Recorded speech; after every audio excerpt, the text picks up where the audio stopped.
Bonjour Mehmet Koksal, représentant de la Fédération européenne des journalistes.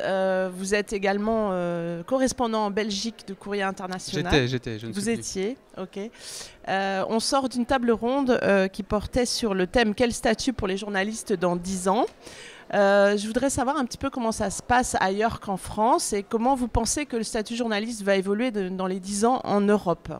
Oui, en fait, les questions que se posent les journalistes français, les autres personnes qui habitent dans ce qu'on appelle le reste du monde se les posent également, évidemment. Hein. Donc, qui est journaliste? Est-ce que c'est la relation contractuelle qui définit le journaliste? C'est-à-dire, est-ce que c'est notre contrat de salarié ou est-ce que c'est l'activité ou l'adhésion à une organisation représentative, comme c'est le cas, par exemple, dans les pays nordiques ou dans d'autres pays comme l'Allemagne. Et donc, on voit que la manière dont on appréhende cette question est différente dans les pays.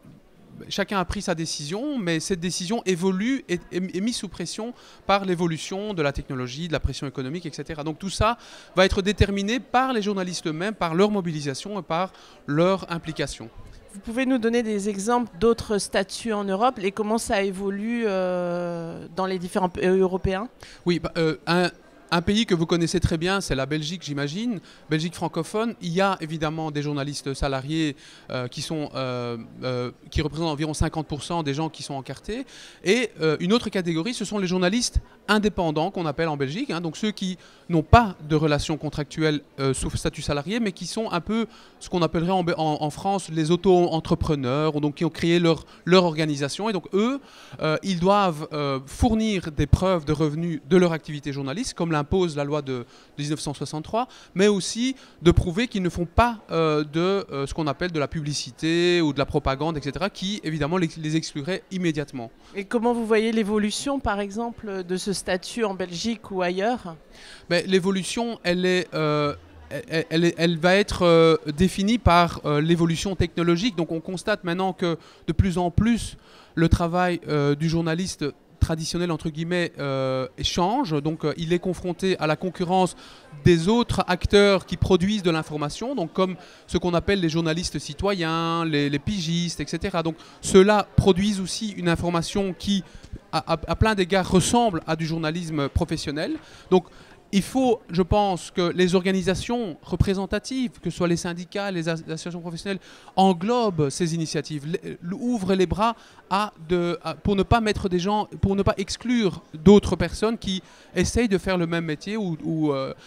L'autre point de vue, c'est la concurrence des techniques, des technologies. Donc on voit aujourd'hui, par exemple, l'arrivée des robots journalistes, l'arrivée, peut-être c'est encore balbutiant, mais des techniques d'automatisation du métier. Donc tout ça aussi, ça doit être encadré avec des règles de qualité et de respect déontologique par l'autorégulation dans le secteur.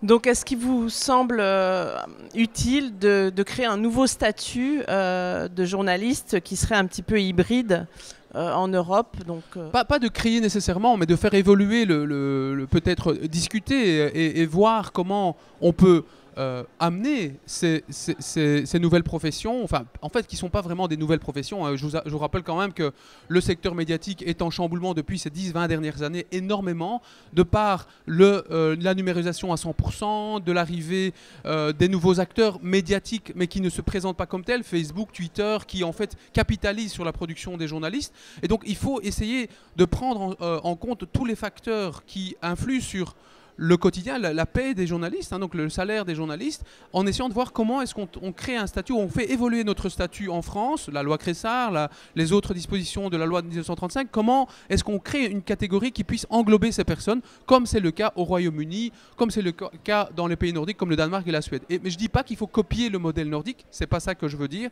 Ce que je veux dire, c'est que les Français doivent également s'adapter à l'environnement sans perdre les droits, tout en protégeant et en poussant les gens à rejoindre les organisations syndicales ou représentatives pour être plus forts ensemble. Je vous remercie Mehmet Koksal et à bientôt avec le Club de la Presse et le PJT. J'espère bien, à bientôt, au revoir.